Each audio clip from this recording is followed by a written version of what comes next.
my errands are Jalea's extracurriculars. So karate, Girl Scouts, that's about it. The library, mostly for her. Also for me, because I have a separate YouTube channel, but the library and to go get groceries. And I'm not even kidding. That's like the three main things that I do. Now, do I have like 5 different grocery stores that I shop at throughout the week? Absolutely I do. So, I do go places. I do things. I'm outside. Not really. That's like the most that I do. I'm trying to change it and trying to work on it, but in the last year and a half, that's about the extent of what I do. And Have you tried yoga? Maybe you should see a psychologist. Are you stressed? Change your diet. Acupuncture. Try stretching. Sleep? You've been doing so well. Stop stressing. Anxiety. Functional? Functionality. Functionality. welcome to the Functionality Podcast. I'm your host, Tausha. The tea of the day is one of my absolute favorites. It is a cranberry sangria zinger. Delicious. Anyway, how are y'all functioning? Today's topic is what's the tea on FND and driving? Driving. That may seem to some people like not a topic that would be important to talk about. However, to those of us that suffer with these symptoms, this is an absolutely important topic to talk about. I see so very many questions when it comes to, do other people drive? What is their history with driving? What is their experience? What did they have to stop doing, start doing? How did it go for them? And yes, it is absolutely necessary to have somewhere that someone talks about it and explains what's the tea. What is the tea on FND and driving? So for me, I have not been diagnosed with seizures. I have not had an official seizure where they could see it on brain activity or anything like that. I haven't had one in public, anything like that. So yes, I do drive. And that is something that I really can't even stress how much really I need to keep being able to do. I know that it is possible that I could get to the point that I won't be able to drive. And there are days, obviously, and I'll explain more in the episode as it goes along, how much I drive, when I drive, etc. However, I need to be able to have that freedom to go somewhere if I need to or have to, just because it goes back to my need for independence. So overall, let's say, how much do I drive? I drive about 10 miles 2 to 3 times a week. And that's like a round trip, 10-mile trip. So I didn't even realize how little it truly was until I was preparing for this episode. And that to me really put things in perspective, because I'm out here thinking like, yeah, I drive, I do things, I'm out here. And so then when I thought today, I literally just went to my Google Maps and just typed in the places that I go, like the farthest places that I go. And it's like 6 miles, 5.7 miles pretty much is the farthest out I go. So if I go out 5.7 and back in the 5.7, I'm really legit going like 12 miles. So that's why I said about 10 miles 2 to 3 times a week. And so that's why like my grandparents live close to me. I mean, I live in Atlanta, so nothing's really close, but unless it's like in the city, and I don't go to the city. So I don't live in the city. So when I go to see my grandparents, they live about 15 miles away, like in opposite directions, both of them. And for me, that's a marathon for me, because it's really daunting. I have to gear myself up to do so, because it's like triple the amount. The round trip is triple the amount of what I'm really used to. And so it might not seem like much. And it seems like, wow, 10 miles, 15 miles, that's nothing. Like people do that for their morning commute. People do that to get to school. People do that to go anywhere. But for me, that is like an adventure. That is like me really feeling like I'm doing something. And so we have something in Atlanta here. It's like the lane where you can just go. It like the express lane versus the local lane. That's like what we used to call it when I lived in Michigan. But so like we have like an express lane that you actually pay for. And so you can just go. If you're not planning on getting off on any exits anytime soon, then you just go. And when I tell you that thing is my savior, I absolutely, God bless the Peach Pass because I need it. And I don't even care if it's a day. The other day, it was a Sunday morning and I went out. I had to go and get a test done, and nobody's on the road on Sunday morning. Might have been a Saturday. Either way, it was the weekend and it was early and nobody was out. I still hopped my booty in the Peach Pass and I just drive. And that actually decreases my anxiety about driving because I know that there won't be a lot of stop and going. There are really none. There's none at all. You just go. In that lane, you're just going. So then my focus only has to be drive. It doesn't have to be defensive driving. Still be aware of things. However, nobody's just hopping in and out of that lane. Nobody's stopping and braking in that lane. So that is literally my savior. If I do have to go somewhere outside of my comfortable 10-mile radius, then I absolutely am hopping in the Peach Pass lane. And I think, Georgia government, I think that people who have diagnoses should be able to get that for free. I'm just saying. Anywho, so I drive in the mornings when I have the most spoons. When I have to go out and do things, I plan them in the morning when I am going to be the freshest and have the most ability to actually make it successfully and not be fatigued. Of course, when I can't plan it out that way, when it's an actual appointment or when there's something, of course, that Mommy Junior has to do or something that I'm going to with Mr. Mahogany, I can't plan out the time like that. But when I can, when it's just an errand that I have control over, oh, I'm definitely going in the morning when I have the most spoons, but not the early morning unless it's the weekend because I want to go when the least amount of people are out and when I have the most energy. And every trip that I take is planned out before it is executed. It's definitely gone are the days of just hopping in the car and just seeing where the road takes you, or just hopping in the car and then saying, oh yeah, I'll go there too. Oh, since I'm out, I'll go there. Absolutely not. No, since I'm out. That's dead. And that's something I had to learn since dealing with symptoms, is that obviously things change, like I said before, but I can't do that anymore. I can't just be out for the whole day and shopping and just kind of let the day take hold. I really have to have a plan. Even though it sounds silly, I'm only going 10 miles round trip. I still plan it out. I go from the furthest store or the furthest location I need to go to the closest. So I do the farthest one first and then the closest one last. That way, I'm the closest to home when I would probably be the most fatigued or the most closest to experiencing symptoms or anything, or the most tired, truthfully.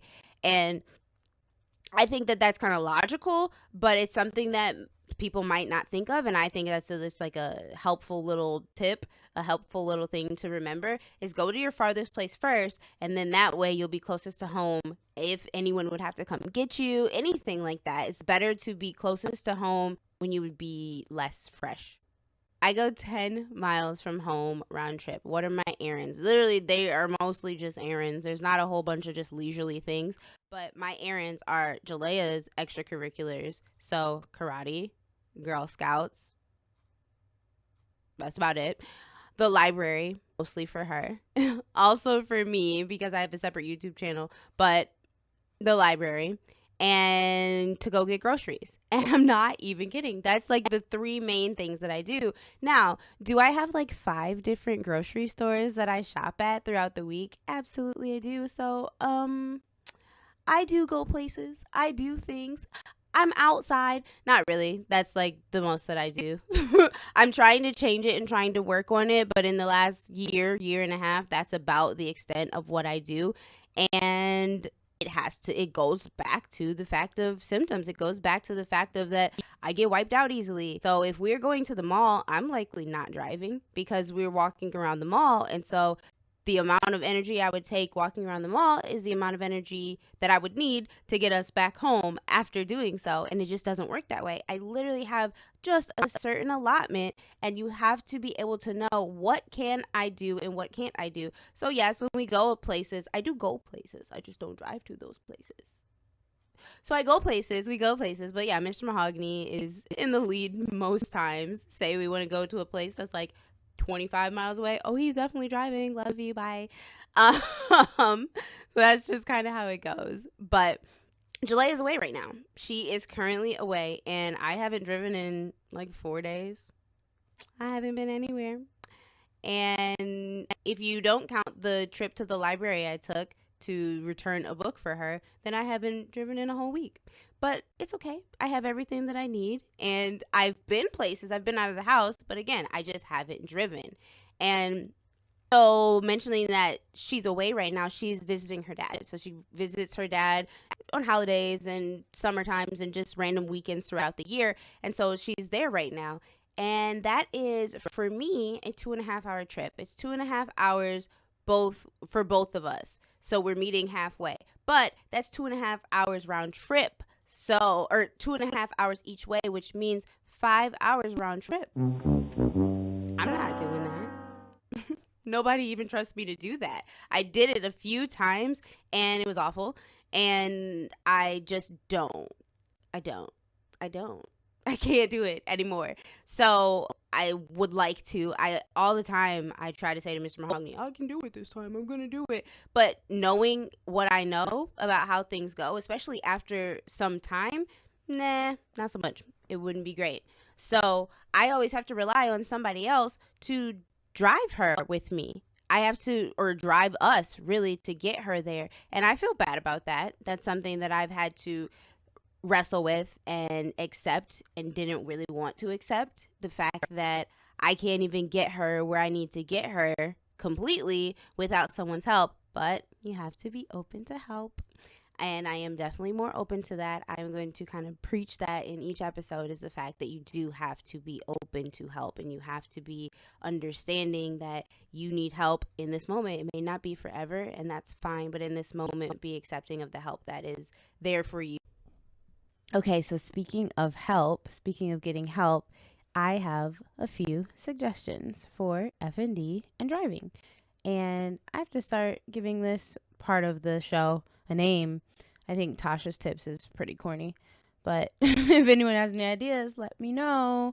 But these are just my suggestions, and this is what I want to share with anyone who is dealing with symptoms and doesn't really know where to turn or what to do next. So, as far as driving, my number one is pay extra attention. Double and triple check before you merge. Pay extra, extra, extra attention in the entire time where you're driving. When I say that, I know that is for some people like, oh yeah, really? Pay extra attention? Because that in itself is exhausting. And yes, driving overall is exhausting. It takes a lot out of you because there is a lot of awareness that needs to be had, and we don't always have that. But if you don't have that, I'll get into that a little bit later. But one, pay extra attention. Double and triple check before you merge, change lanes, anything like that. And along that same vein, don't take any extra chances. Wait for the lights to turn green and wait for the clear paths. Wait until the light turns red before you turn for somebody else. You know what I'm saying? Like in front of somebody else. Just so that there is no chances being taken. We don't really need the extra chances because really us being out is a whole chance. So don't take any extra chances and pay extra attention. Those are some really, really important ones for me just because I care about each and every one of you and I want you to be safe when it comes to driving and when it comes to figuring out how to navigate driving while dealing with or knowing that you experience FND symptoms. So my third thing, or I guess like second thing, because the other one was like 1.5, is keep reminding yourself where you are going as your mind begins to drift. So I have a habit of, it's not really a habit. What I've noticed is that I can get myself together before I'm getting ready to leave the house and I'll get in the car and I'll turn the car on and then my mind kind of just goes blank or it gets that big old question mark in it like, where are we going again? So then I'm like, okay, Kroger. We're going to Kroger. Say, for instance, I'm going to Kroger. All right, great. And then I open the garage and I'm pulling out of the garage, get down to right the end of the street. And then again, my brain kind of goes, what's happening? And the reasoning behind that, I believe, is the fact that my house is kind of like my safe haven. I know exactly what to expect kind of in my house. I know what the walls look like. I know where the doors are. I know what moves and what doesn't move. I know what lights up, what doesn't light up, what makes noise and what doesn't make noise. However, as soon as I open that garage door, then I am now susceptible to, or I am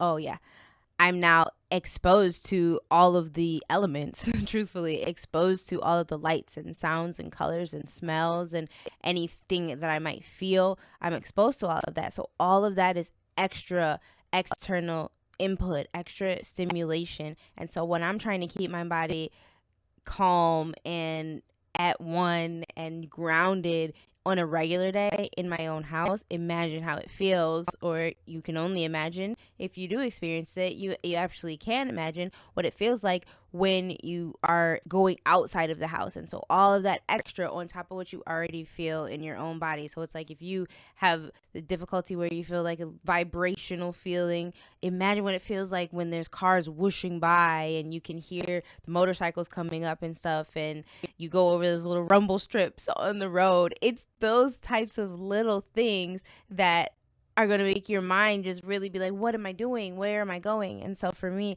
I keep reminding myself where I'm going. I'll even tell Mommy Junior, hey, where are we going again? And she's like, karate, Mommy. And I'm like, okay, gotcha. Thanks so much. But I mean, it's not that I completely forget. It's just for a momentary lapse, it just like goes.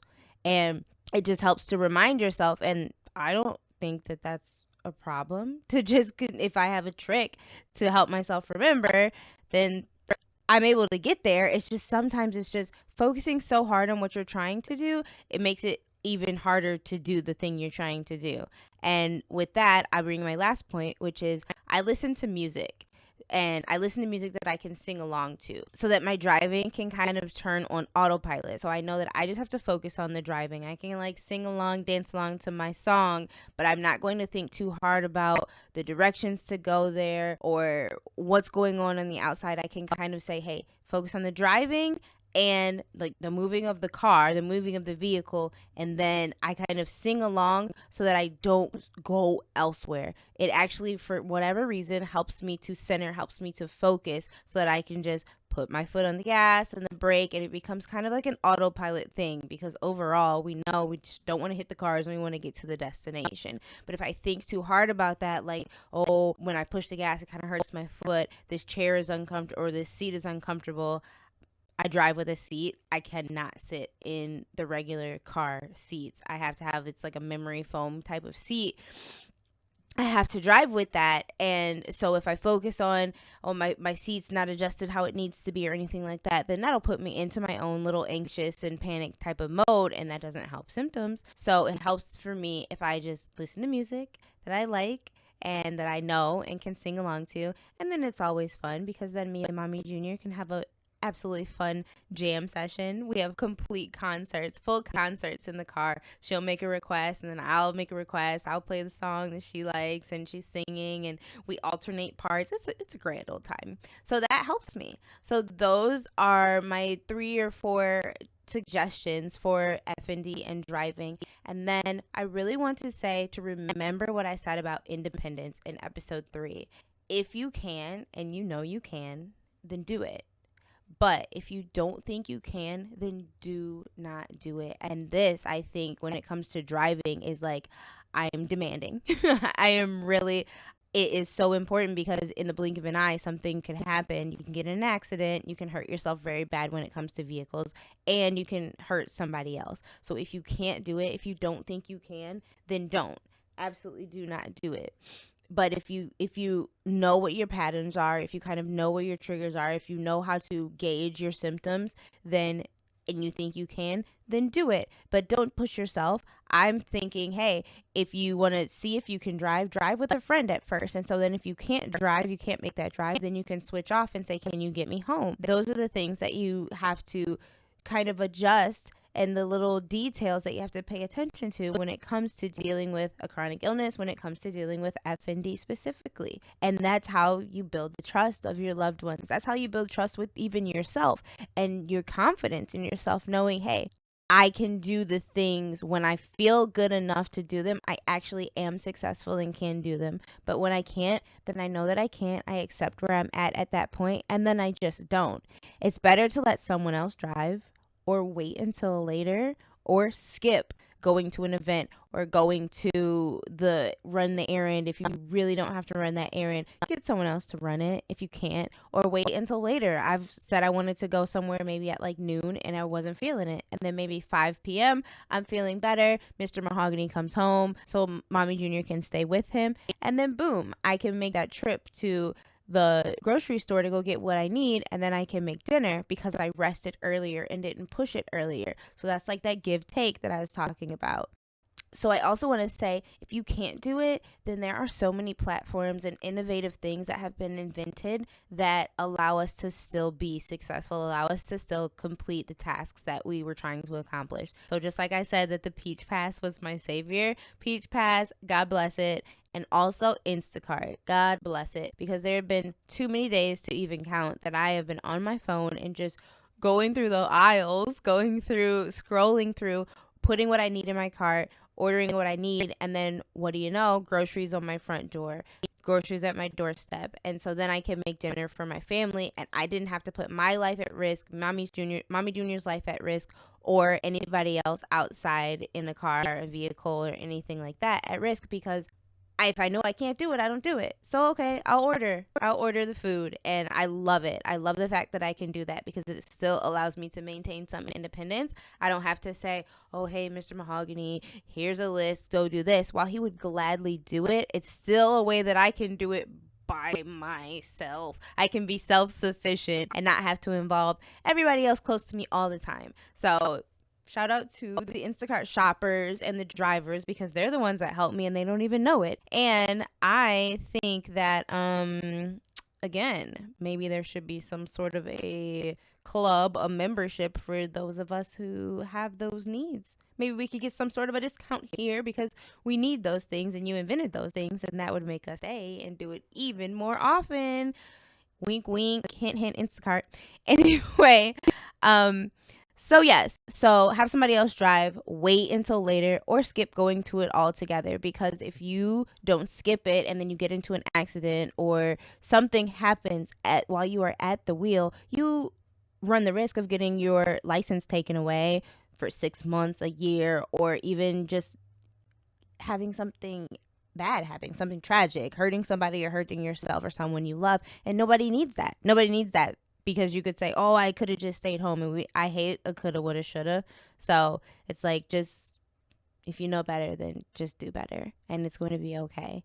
And it's kind of like a drunk driver get caught as a DUI, they can't drive. And so it's like, ooh, I should have just not drank. And we could say, hey, I'm not feeling well. If you are impaired, that's the same kind of, it's not the same kind of impairment, but technically fatigue, pain, numbness, tingling, those are impairments. So if you are impaired at the time, then that limits what you can do. And so there is a certain line and you have to learn what your line is. And so when you know you are impaired beyond a certain point, then just don't do it because it's safer for everyone. I know people who have not been able to drive. I know people who have had their license taken away for 6 months or a year, and it's difficult. And I know that it is difficult for them, but I know that at the end of the day, they know that it's all about their safety and they want to get their independence back. So I'm sure that when they do, or when they did have that freedom granted back to them, that they didn't take it lightly. And so I don't want anyone who's new to symptoms and who wants to think, hey, I can still do the things I used to do, to risk it and to just take chances, because I'd rather have you here and I'd rather have whoever else here and you be able to maintain your independence than have to try to get it back. So that is the tea on FND and driving. I would love to hear anyone's inputs and comments on how they deal with FND and driving. What type of things do they suggest? What are your tips? What are your advice? Interact with me here. Leave me some comments here on YouTube and send me some DMs on Instagram and TikTok at FNDT. I'm also open to answering any questions that anyone might have. I think that would be a fun segment to include is any questions that someone might have on the particular topic that I'm discussing. So send me questions as well. I want this to be like a community. I want this to be a space where new people can go, or people who just really want to find out about these symptoms of FND.